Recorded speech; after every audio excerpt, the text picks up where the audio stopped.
And we are live. Welcome back to another episode of Aussies taking over the NBA. Late night on a Tuesday.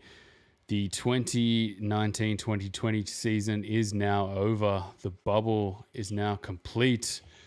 Lakers closing it out in style. 4-2 over the Miami Heat. A depleted Miami Heat.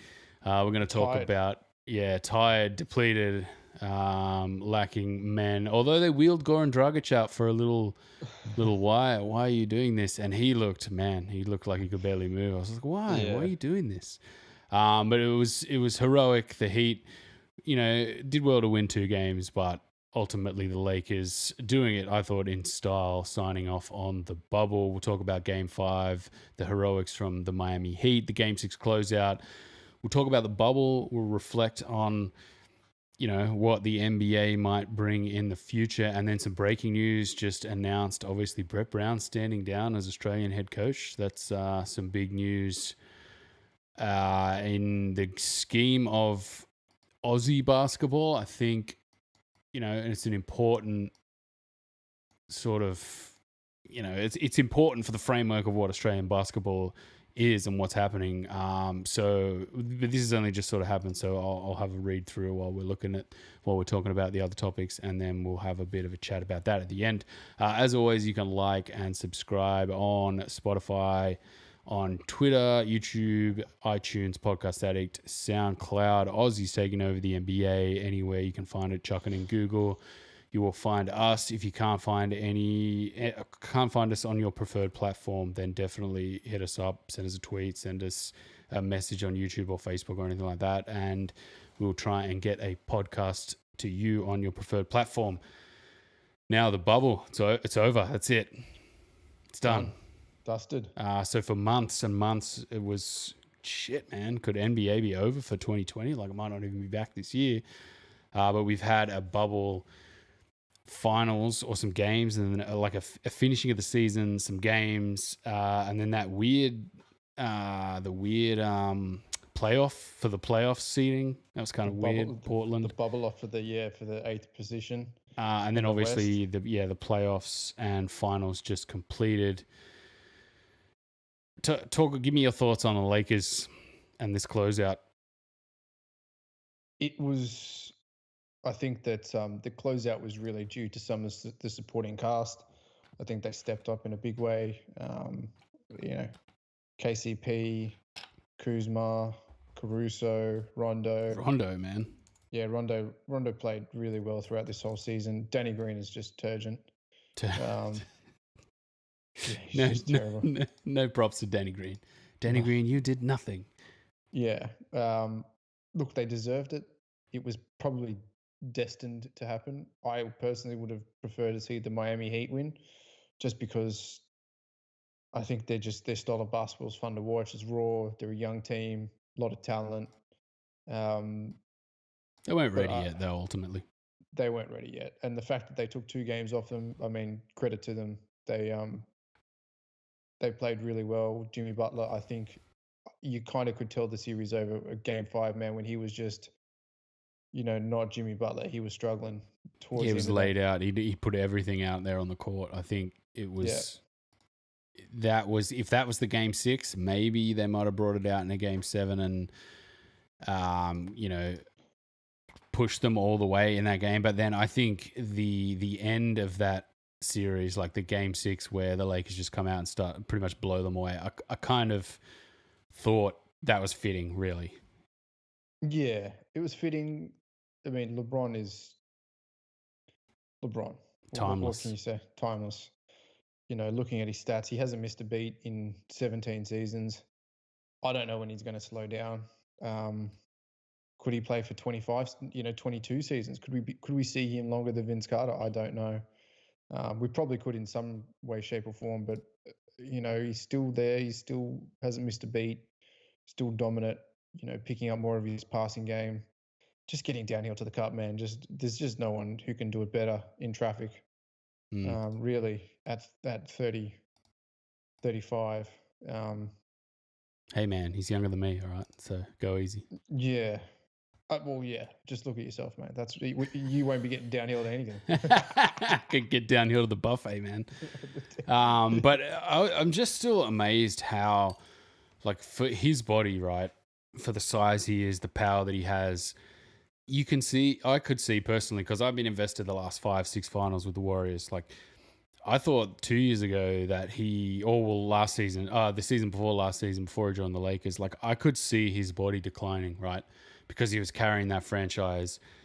You could just see like there was nothing left. But you can see now with the Lakers, you put him with AD, like they've got power forward and center pretty much locked up. They can bring in, some sort of guys to move around in their roster over the next few years. Like I can see him playing for another 5, 6 years at the top, right? Because he's got the skill and the ability. Like it's not just all about like Roy Hibbert, I grab boards and like I'm powerful around the rim, and as soon as guys learn to box out, like that's it. Like I'm just never going to play in the NBA again. Like he's still got all the moves, and I was actually really surprised in this bubble, like how many times you watch him get to the rim and you watch him finish what looks like a tough finish, but then you kind of see the replay and you just see he gets his body in position like perfectly. And you're just like, oh, right, that's 95% of that finish is his body was just in the perfect position to have the strength to just kind of lay that in. Like, I feel like he's got like an advanced game that you don't recognize in the flow of watching it. You know what I mean? Like you watch it and you're just like, wow, like some of the stuff he does, but really like it's next level. Like the only guy that I kind of think might get to that kind of level maybe is Luka. Like I've seen little flashes of Luka where you're just like, whoa, his body was in the exact position that was perfect to get in there. Really LeBron over the last 5, 6 years is one of the only guys downhill where I'm just like, his body's in the right position every time, sealing guys, blowing by like little like these little scoops that hit the bottom tape on the backboard and just straight in, just like, damn it, man. Yeah. Just nuts. Like, and at 6'9", he's kind of ahead of most of the people that his height, and he's switching on slower guys, and he's still he's probably not LeBron of your 2015, 2016 season, but he gets, I think his basketball IQ is so high, he just gets smarter and is able to get more of it. And he's got like a game that will, I think, definitely kind of fit in as it declines. Like he doesn't have a game based around those things that diminish really quickly. And I could see him being a passer, and even shooting the ball in this bubble was like crazy. Like you would just like make him a jump shooter. Shit, he's hitting jump shots. Like, damn it. Like, what are we going to do here with this guy? Just technically, he's almost flawless. Yeah. That's the difference between him and I suppose a player in that kind of caliber. I think that he's been so lucky with injuries and potentially, sitting out last season, the end of last season, and having a long summer of rest has put him in good stead for this year. But like you said, he's been carrying teams for what since Miami, really. He carried Cleveland for all those years, carried the Lakers last year, and now he's finally got a piece of the puzzle, which is probably, on par, if not better than him. I still think AD is not a traditional center. I think he still gets dominated by better centers. But as a power forward, there's probably no one better in the league than him.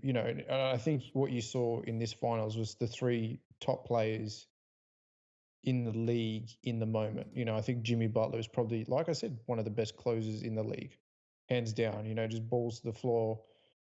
The size of gonads on that man. Like he just give me the ball, give me the ball, give me the ball. Backs himself, makes ridiculous shots. Ridiculous jumpers. He's like, nah, don't. What? That went in. Why? Why would you take that shot? But it goes in. Or he's uncanny knack of getting fouled and getting to the line. And he's, not like pathetic fouls. Like he just gets his body in positions where you can't defend him and you have to foul him. And so it was a good series. Tyler Hero for me is the rookie to watch. His game at, what is he, 19? Yeah, one and done. His game at 19, his size, his strength. He's 20, he's turning 21 soon. Turning 21. Yeah. His size, strength, or finishing around the rim, shooting is ridiculous. Handles are good. Defense is getting better, and you saw that throughout the bubble. It definitely got better. that Yeah, Miami team. he's got to fill out a little bit, and I think he's going to be a really good two-way player. Yeah, probably all-star in the next couple of years. I definitely see that. Just shooting. Miami've put a good team together. They've got a lot of cap space. They don't have a lot of guys to sign. They've got a lot of guys on rookie deals. I think Duncan Robinson's a free agent. And I think he will get paid in some way, shape, and form. But they don't. They have a lot of space. They can add to this. They're not going to be a regular season team. I don't think. I think they're going to be a postseason specialist. They've just got a good space and demeanor on the floor. There was very, very little bunching, which a lot of other teams, are notorious at doing. Man, I see them putting together a long run. Jimmy's 32. He could probably play at high level for another 3 years. They add to it. They've got some nice infrastructure too. I think that's one of the biggest sort of underrated aspects of what's happening with the NBA right now, is that you don't necessarily need great players. Like, you don't need 5 great players or 3-2, like a big 2. Like, you just need solid infrastructure, a core of 2 or 3 really hardworking players, and some balance that fits. Like, I think one of the underrated parts about LA is that defense. It really came out to the fore in that final series, and that's one massive thing they deserve credit for. And it wasn't like, okay, LeBron and AD were fantastic on the offensive end, but really at the end of the day, it wasn't that. Can you believe, these 2 guys doing everything offensively? And we'll talk about that game, that crazy game 5, probably one of the best playoff games I've ever seen, very soon. But it was really about their defense, man. And Miami's was the same. I think teams over the next few years are going to get better defensively. They're going to get more balanced, as opposed to having, really small or really big. And as you build, like, I think it's going to get easier to build those types of teams. Like, you're going to be able to have versatile players that kind of, up and down, don't really care that much about being paid on that Heat roster, because it's kind of like a cultural thing, as opposed to, like, it's an internal culture, not a like superstar type culture, which I think puts them in some pretty good stead for the next few years. They've got a couple of older players, and Goran Dragic is 34, Haslam's 40, and probably Iggy. I think they can spin Iggy into a better version of a defensive player that can give them something a little bit. But anything else you want to sort of say just globally about the Lakers closing this out? Lakers did it. It was a weird bubble. I don't think it was basketball at its truest. Imagine a 7-game playoff series between Miami and LA. Short fly around times. I think that probably the legs on Miami might have been a bit different in a true final sense, because I think that traveling on an older team, and the average age of the Lakers is much higher than that of Miami. It may have been a different story, but perfect team for the bubble off.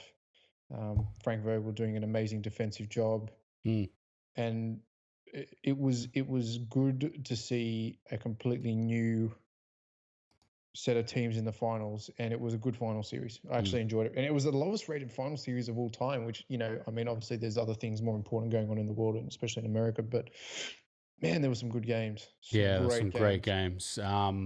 Just before we go on to that classic game 5, Davis, is he the best center in the league? Power forward center. I was thinking about it, and I really struggle to find, like, who could you put on a team against Davis and just be like, that's the guy that's going to really give Davis a test. Embiid's kryptonite. Yeah. But Embiid is not as consistent as Davis. No. Embiid is Davis kryptonite. Every time, even this year against Philly, the Lakers got hammered. And watching him against the Pelicans over a few years, Embiid hammers him. There's something about Embiid, I don't know what it is, but Anthony Davis dominates most other players in the league because good footwork, ability to shoot the mid-range, ability to stretch the floor. But that's kind of Embiid in a nutshell as well. But it just seems like he gets dominated by Embiid.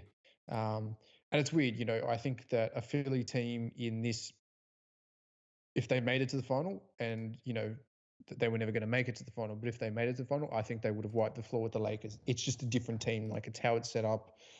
Um, yeah, there's nuances to that. It's like it's a bit of kryptonite everywhere. I think that Miami was the Bucks' kryptonite all season. Boston was kind of the Philly kryptonite over the last couple of years.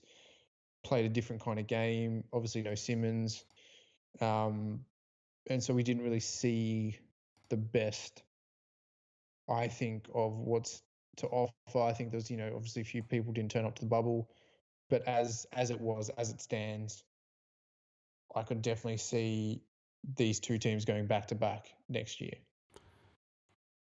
Yeah, I think so as well. I think I could see Miami, maybe falling apart a little bit if they don't bring in another big man. Like, we should quickly just talk about Bam. He came back from that injury. He just did not look like he had a chance against Davis. He kind of got ragdolled a bit. But again, it kind of comes back to, I look around the league, I don't really see any centers apart from maybe Embiid where you go, wow, that guy's going to give him a rough night. I really think he's probably the best in the league. It's hard to kind of question that. Yeah, you look around the league and centers are kind of weird these days. They're either wispy kind of stretch fives or they're kind of solid stock. Yeah, defensively, I don't think anyone's probably going to give him a run except Embiid, and so that's really the kryptonite. You kind of really have to outplay the rest of the team, and I think LeBron stepped up defensively in this series, and there was definitely passion and drive to win this, and get his fourth ring. Taco 4? Pardon? Taco 4? Embiid, Davis kryptonite? Oh man, I want to see the Taco play, man. I'm high on Taco 4. I love Taco. Just like I'm high on JaVale. JaVale quietly has many rings as Larry Bird. Get in, JaVale. Get in. But yeah, so 7 rings, has yet to play a final series. Yet to make an appearance in the finals. Hasn't Quinn Cook won like 3 rings now? 2, I think. Yeah. 2. Yeah. It's absurd. It's absurd. Bench rings. Oh, no, get your rings, son. Get your rings. I think, don't they have an Antetokounmpo too, Lakers? Yeah, Lakers. I don't. He turned up in the bubble. I mean, it'll be up to Genie Bus and all those to see whether they, Dion Waiters. Does Dion Waiters get a freaking ring? I think suppose he does. Dwight. I got to mention, like, Dwight. Full circle. I hated the goon, man. I hated the goon though. There was a bit too much goon. There was too much goon, but you know what? He took the ego out full circle. He just kind of, he had his role. He wasn't ego Dwight. He wasn't Superman Dwight. He was just, I'm a good center, dunk spot center, and I can come off the bench for 20 minutes a game and give you some good minutes. And then the dial kind of went a bit overload with the goon. You were just a bit like, whoa, just dial it back a bit. Yeah, a lot of goon on Bam. A lot of goon. And so game 5. That was truly one of the best games I've ever seen. Like, I was watching that like this. People were watching at home. I was just watching that just like every play in that fourth quarter. I was just like, oh my God. Like, oh, Jimmy. Oh my God. It's like nobody could miss. LeBron James was just looking at his stat line before when we were talking about him. 40 points, 13 rebounds, 7 assists, 15 of 21. That duel, right? It took all the guts out of Jimmy for the final game. I was actually more expecting the Lakers to kind of wilt from there, but then, for them to come back in that game 6 and like close it out the way they did, for us, we were talking about that all bubble, like, LeBron, they're pretty old, man. They're pretty old. Yeah, like, watch for the meltdown. Never came. So that was pretty impressive. But that game 5, man, tell me your thoughts on that game 5. Probably, one of the best games I've ever watched. That fourth quarter was just edge of your seat. You can't describe it. It would have been an amazing game to watch with fans. Like, just the craziness of it all. Yeah, man, it was a good product, and I can safely say that it was a most enjoyable experience, even though my team and your team didn't actually, make the final series and there was no Aussies. But Mm, I thoroughly enjoyed it. yeah. And the Lakers. I thought if Miami could take that game, they could take them to 7. But credit to the Lakers, they just came in and just pretty much punched them straight in the face, game 6, Yeah. and I think it was it it took was it that. was Like, over halftime. It was over at halftime. and it took that. Like, you could tell the Lakers were really in danger of kind of like getting into their own shell, like getting into their own heads and, losing the game, like losing game 6 mentally and having it go to a 7th game. But you got such veterans on that team that you could tell, like, LeBron was just like, it's go time, boys. Like, we've got to knock them in the mouth. Okay, if they stay with us, fair enough. Like, we just play the game out. But you could tell the Heat were just gassed. I texted you before that game 6, like, Bam, like, look for a Bam game. He had 25 points. It was a good game for Yeah, him. A lot of garbage time. But ultimately, yeah, Jimmy was just spent. You could tell he was done.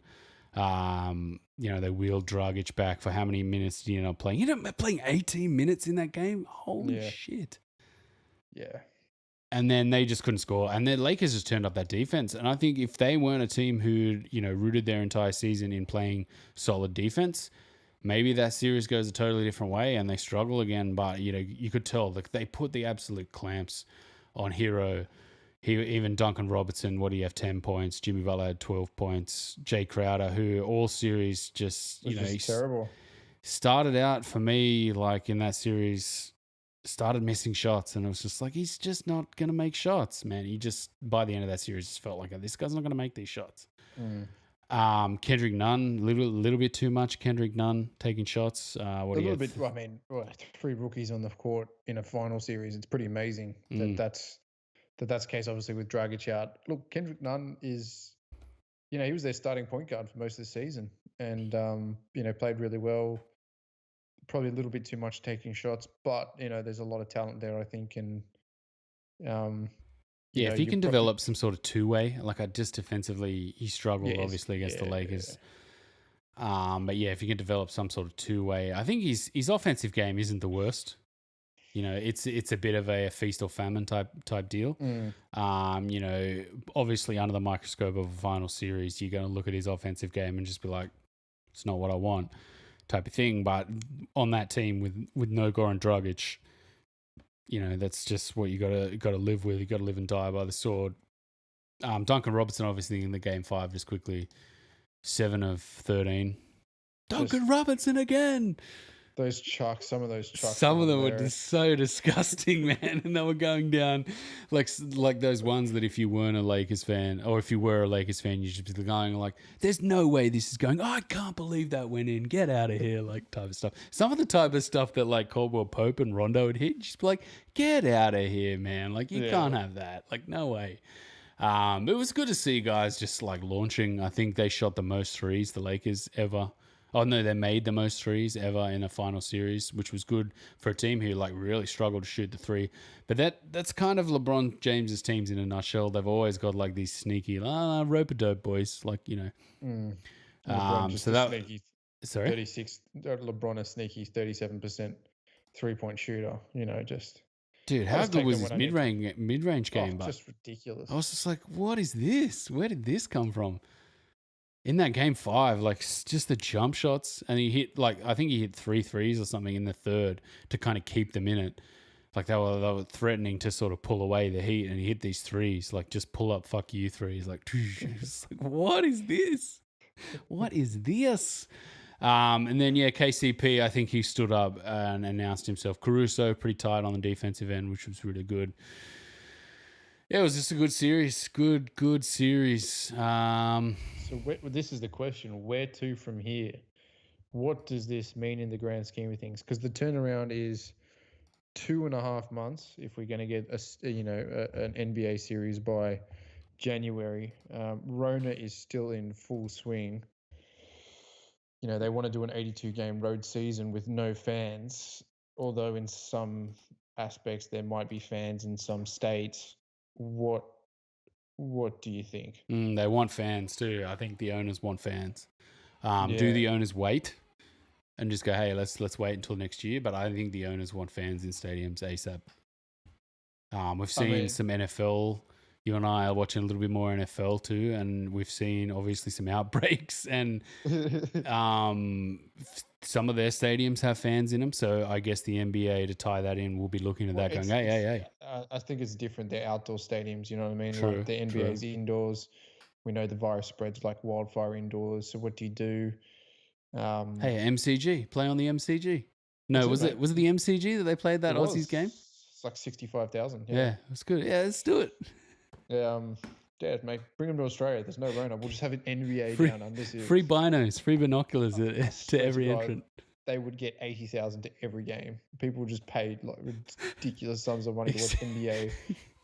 Except it would just be all Aussies, no internationals, because no one can get into the country. Hey, millionaires are allowed, please. Yeah, sure. It's just a plane full of millionaires. Bring them over. Tom Hanks just, everyone else has to quarantine in rat-infested, motels, and Tom Hanks is like, yes, please quarantine in your $1 million mansion that you've hired for 2 weeks. The Labour governments. One of the big things is, do the league just go, fuck it, open slather? Everyone get back out there. I feel like all of this, social justice type stuff within the bubble, everyone sort of sending their messages to do with social justice and stuff like that. I kind of feel like the NBA is not in a position to just go, yeah, everyone back, like nothing happened. Let's all just do it again. Like I kind of feel like they're kind of obligated to just go, let's do the right thing here. I think we're going to see two things. I think if Trump wins, we're going to see fans. Because I think that's, open the economy up, get things going again. I think we'll see fans. I think if Joe Biden wins, I think that we potentially would see fans in red states, but you won't be seeing fans in New York. You won't be seeing fans in LA. You won't be seeing fans in Boston, all these places where, they're kind of tighter in their controls. But everyone's sort of stacked on top of each other, you know what I mean? You can maybe have a venue with like 2,000 people. I mean, there'd be premium ticket prices, and you'd only get rich people really. But with social distancing, you can maybe have a stadium of 2,500 people with no one drinking, everyone having to wear masks. So it's kind of like, you pay for the ticket, you just go and sit there, and you can't yell in Yahoo because everyone's, I don't know. It doesn't. It'd be weird, wouldn't that? Wouldn't that be weird? It doesn't work. So put that up against a bubble. Like, what would you prefer, to go to a stadium with a mask on and sort of sit there, or would you prefer bubble? Look, I'm happy for people to go out and get Rona if they want, but I'm going to be sitting in my lounge room watching it on TV. Yeah, I would not go out there. Well, like this, are we going to go to any Sydney Kings games come January? Well, we'll have to wait and see. I think it got delayed to February, didn't it? It got delayed again, I'm pretty sure. I personally wouldn't really want to be honest, but who knows? Like, and that's with a state where there's 7 cases a day in 8 million people. There's 50-odd thousand cases a day in the US that they can count. There's tons that aren't. So, what do you do? I don't see it starting in January. I probably see it starting in February, because it's going to take a lot of coordination to get this happening. It's gonna be it's gonna have to be meticulously planned out. Like, the NBA took the time to plan out this bubble scenario. They're gonna have to take time and plan out what they're doing, and like send a proper message about what they're actually doing. I don't think they're gonna be in a position to just go, right, everyone back in, like NBA's back on, go into stadiums, do what you want. And they've been pretty good as well with the planning things out and making decisions around people's safety. Like, we often see sort of crowd things where, you see guys get ushered out of crowds pretty quickly, like out of here. Whereas in Australia, larrikinism is a lot different here. So I don't know. Like, I don't know what's going to happen. They're going to have to like put their skates on. What are we in October, November, December? We're already in this. We're already in the season, pretty much like on the season's doorstep. We've got the draft still too. Yeah, draft's 2 weeks away, I think. Yeah, it's going to be interesting over the next couple of weeks. I don't know, like, can the NBA sort of move through a period like this without any airtime? You know, like the NBA kind of has a rhythm where it goes finals, draft, you know, then it has that rhythm. Like they're basically jamming the finals and the bubble, you know, the lockdown, the bubble, and the next season. They're jamming it all in together. I don't know. Yeah, because I suppose they want to get back on track so they're not competing against NFL. You know what I mean? Like they want to get that cyclic back that they get their 82 game season in and aren't coming up against you know the NFL, because it's obviously not a winning structure for them. Just quietly, like the whole ratings thing, like it's 2020. Who gives a shit about ratings? Like everyone can put their platform on everyone can put their product on a platform that basically doesn't have to compete with anything. I still find that to be like a weird archaic thing where it's just like ratings, man. Like ratings. Just like who gives a shit? You know, everyone has the internet. Everyone can watch it on the internet. Like, you know, I can watch 2 things at once. Like, why do we all care about competing with ratings? I find that just so weird. It's still still the American system is still advertisement, based. That's what ratings are for. It's the revenue. It's the the bait click. It's people consuming their products in different ways, but it's still ad revenue, man. They're still got to pay their stars, and China's not paying now because of the Daryl Morey tweets and Morey. I saw something the other day with Maury where he was talking about how James Harden, James Harden statistically, if you put all the statistics, all the data together, he's a much better scorer, almost double the efficiency as Michael Jordan. You're just like, Jesus, dude, what the fuck are you on, man? Like, watch a game or two. It's just, but yeah, we just had to get a little Rockets and James Harden shade in there. But yeah, I will be sitting back sort of watching what happens. I don't think they're going to rush into anything. The owners, I feel, are going to be like, no, we need people in the stadiums ASAP, because a lot of them are going to be hemorrhaging money. We've seen some of the owners like Tillman Fertitta, just to tie it back into the Houston Rockets, Fertitta, whatever he's restaurateur, so he's got to be losing money hand over fist with the restaurateur type shutdown that's happened due to COVID. But I think ultimately, I'm like, bubble, man. Just put them back in a bubble. Shorten the season, 50 games in a bubble, or 30 teams. I think what you do is I think they're going to do mini bubbles where, you go up and play all your series against the, your conference team. So they go up and play Boston, New York, and they just have a mini bubble and they play all their series in that arena. Or they play like 8 games in that arena, then they move to Philly and play 8 games in that arena, and do it that way. And then I just don't think you can get up and do like a West Coast trip. Like, I just don't think. There's got to be bubble stations around the place. Or they like stagger it, like bubble meccas, where a team will come in, they'll quarantine, and while they quarantine, these other teams are playing, and then those teams will finish the quarantine, they'll leave, go to another bubble mecca. Like, they're gonna have to do something like that, where it's like, it's gonna be fucking interesting how they do this, man. Like, it's just, that's why they get paid the big bucks, to sit there and make these decisions. But if it was me, it was in my shoes, man, I would not want to be sending people out there again. No. Me personally, I would be like, bubble, man. Like, we've got to get a bubble system going, because hearing some of the stories, obviously, coming out from media, from players, etc., none of them liked it, really. They were all just like, this sucked, man. Like, we don't want to do this. Like corona tests every day, fucking not being able to go anywhere. This sucks. Yeah, man. And I would still sort of be wary about going back into the community. But ultimately, that's the NBA's decision to make. We will sit and we will wait patiently. So what are your best memories from the bubble? Just scratch the top of your brain for the best memories of the bubble. Non-playoffs, non-finals, anything. I don't know if they're best memories, but Paul George having a mad whinge the whole time because he wasn't shooting well was pretty funny. The Clippers blowing it. The Nuggets, man, like how quickly did the Nuggets just disappear out of everyone's radar? I was like, oh, the Heat. The Heat's the new big thing. Like the Heat's who it is. The Nuggets were just like, oh wow, the Nuggets after the 2-3-1s get beat, and then it's just like Nuggets are trash. It was good, but it's just they just didn't do it convincingly enough, and that's the problem, right? You got to get it in their minds. Look, the Nuggets are the team of the future. I think they keep that core together and they just keep pumping and adding pieces, adding draft picks. You know, I like Bol Bol. Bol Bol's going to come into that team next year. Michael Porter Jr., if he can get some sort of defensive prowess about him, he's going to be an amazing player.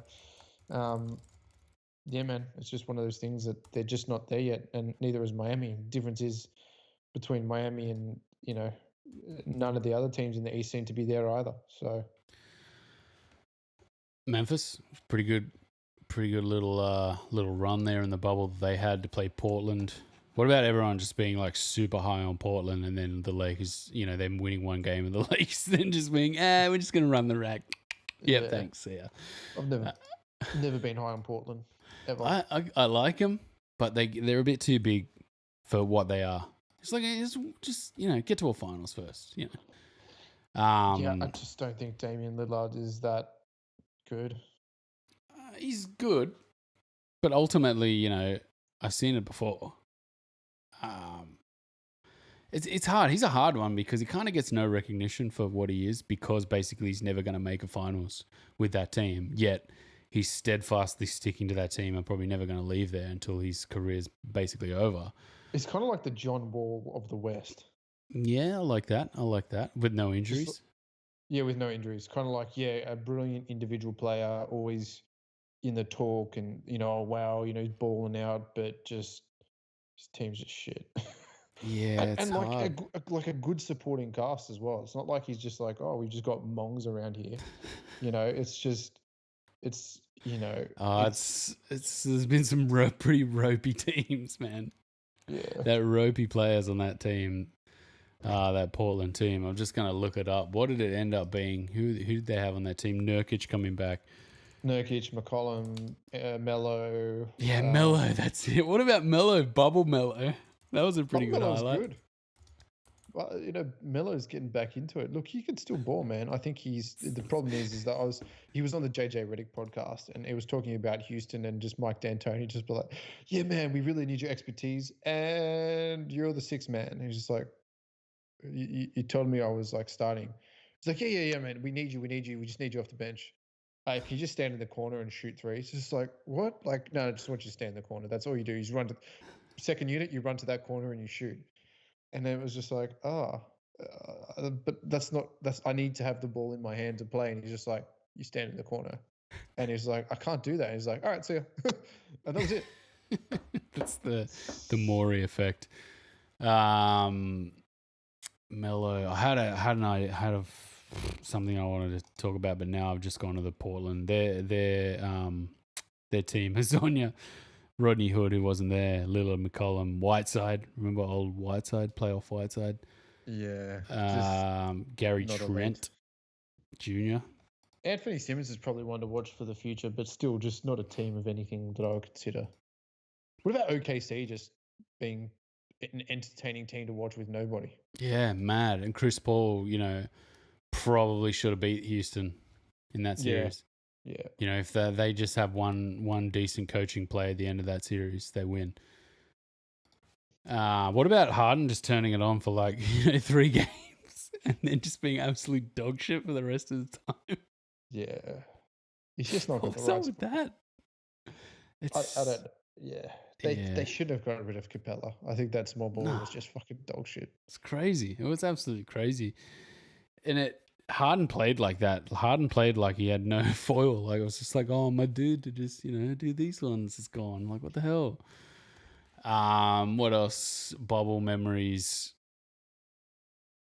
Just the Bucks just getting trashed. Who was yelling at Giannis's wife? Someone was yelling at...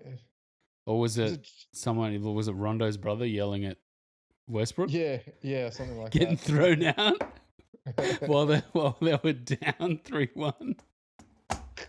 What about him being like, "You got to double me. You got to double me"? It's like, you're down 30 and down 3-1 in the series. Like, what are you talking about?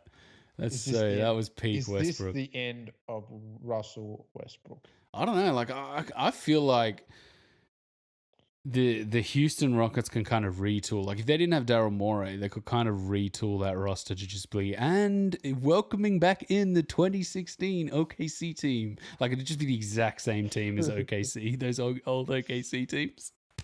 Playing the exact same way. Russ at the head was just like, fuck, do they switch franchise? Do they move that franchise? Like, just like we just hear it in the off season, and it's Eric Gordon for Steven Adams. yeah, it feels like not necessarily like the players, but it's going to be the same thing. It was just like OKC Westbrook grabbing boards. Like how long is it going to be until he's just shoving guys out of the way, grabbing boards the entire time, and just being like, man, triple doubles, man. Like, and the media is just like, triple doubles. Can you believe this? He's averaging a triple double. It's just like, yeah, but 36 wins, man. Like, come on. Yeah, it was shit. All right. So yeah, the bubble is over. Should we talk quickly about Brett Brown stepping down? Breaking news. I don't know what's that about. What did you have to do a read while we were on here? No, I didn't. I'm just having a look here. It's Brett Brown steps down as Boomer coach. Reasoning. Whilst I have a deep and long-standing passion for Australian basketball, I'm currently unable to commit to coaching the Boomers at next year's Olympic Games. The uncertainties around the direction of my professional future unfortunately mean that I cannot commit this time in the preparation that this job deserves and requires. The difficulties around traveling internationally, okay, fair enough, with my family during the pandemic have also contributed. It's important for me to give Basketball Australia coach the players the necessary time for a full and thorough Olympic Games preparation in the event that the Games do proceed. This is a difficult decision which did not come easy. My past experiences with current Boomer players are among my most memorable as coach, blah, blah, blah, blah, blah, blah, blah. Yeah, so he's out. I'm telling you that if Will Weaver doesn't accept the job with the New Orleans Pelicans. Yeah, that was where I was going as well. Yeah, I'd say it's going to be Will Weaver. And look, I don't mind it. I think he's a good coach. I don't think we've probably got the right team for the style of basketball Will Weaver kind of demands as well. Just too much flaming deli, but. So are you talking Pels or are you talking Boomers? Boomers. Well, this is an interesting question. Olympics are what? July. Basketball starts in January. It's going to go to July. Who's going to play? Like LeBron's committed to playing next year. He's like, I want to play in the Olympics. Is the Olympics? This is what I just don't think people realize, man. We're going to be stuck in this pandemic for another year at least. I don't even think there's Olympics. I think they can it. Can they? The same thing, bubble styles. No, that's just too much. Too logistically, just way too much. Sports, just different shit. Like it's not like one court where you can all play, etc.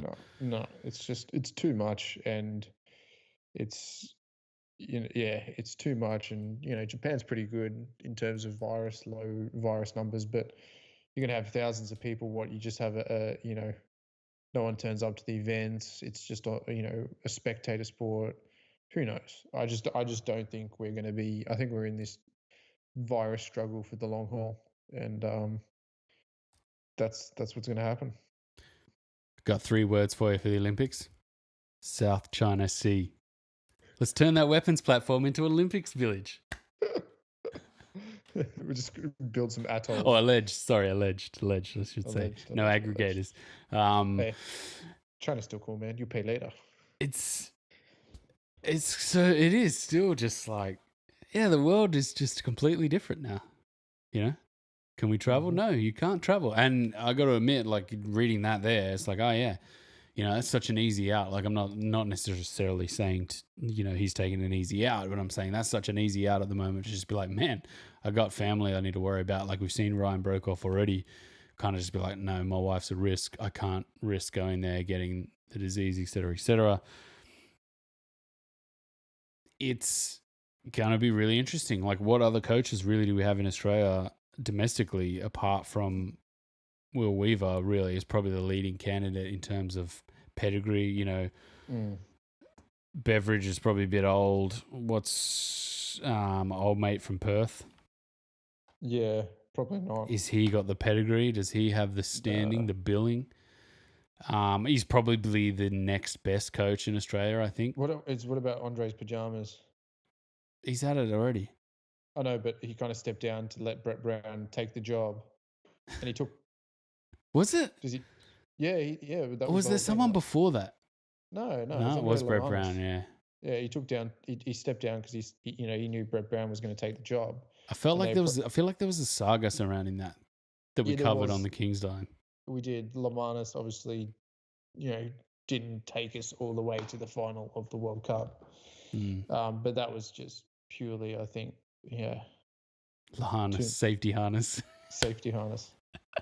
Andre's pajamas. So interesting times, man, because it's hard now to also with this really insular, non-globalized type world to go. Oh, look who the coaches. Gentry. Ooh, I'd take Gentry. Come down under. Oh no one to come down under. We can't do something like that. Dave Yeager, come on down, Dave. Get us playing some speedy basketball. Like, really, if you look at internally in Australia, our coaching system is kind of generationally going through a bit of a change too.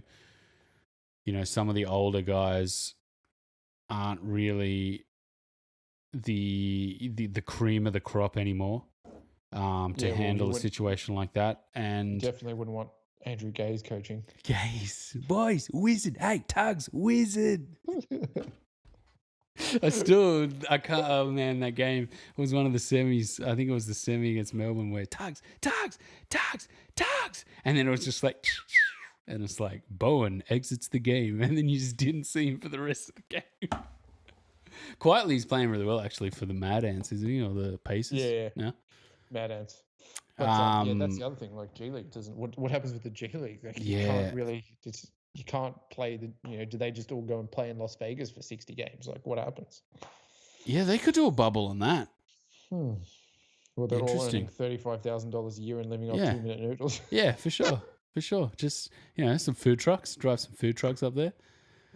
Yeah, man, that is a worry too, because that kind of feels like a discarding waiting to happen. The G League feels like it just to like slice that shit out of here, waiting to happen. It doesn't really feel that well backed. Although maybe we haven't seen the full brunt of what it is and what happens. But yeah, what other coaches you reckon? Any other in your mind? I got no idea, man. Nah, Will Weaver has to be the leading candidate. Definitely. Will Weaver. Probably Luke Longley's an assistant. Bogut, player coach? Head coach? He'd just be chatting about bloody China and sharing some Sky articles and... Oh, God. All right, so we'll leave it there. I think as more details come to light on this Boomer situation, we'll obviously bring you some updates on that as well. We'll have a chat about who can coach Australia in these uncertain times going into 2021. Where to from here with the bubble ending draft? I think we're going to go to what happens with Philly retooling. I think one of the other things is a lot of Aussies off contract, so we're going to wait for kind of the free agency to begin and players to move, and we'll come back and bring a pod. We've got 2 in the draft, Josh Green, Maker. We'll obviously bring you some of that, and then we'll get into previewing the season when we get a bit of a start update. So there's a couple of pods coming to you, and then a little bit of a hiatus, and then back up with some previews once we kind of get the hell's going on date. No worries. All right. As always, you can like, share, and subscribe on Spotify, YouTube, iTunes, Podcast Addict, SoundCloud. You can find us on Twitter on Oz NBA Takeover. Anywhere you get your podcasts, just search for Aussies taking over the NBA, and we will be back very soon on the next episode.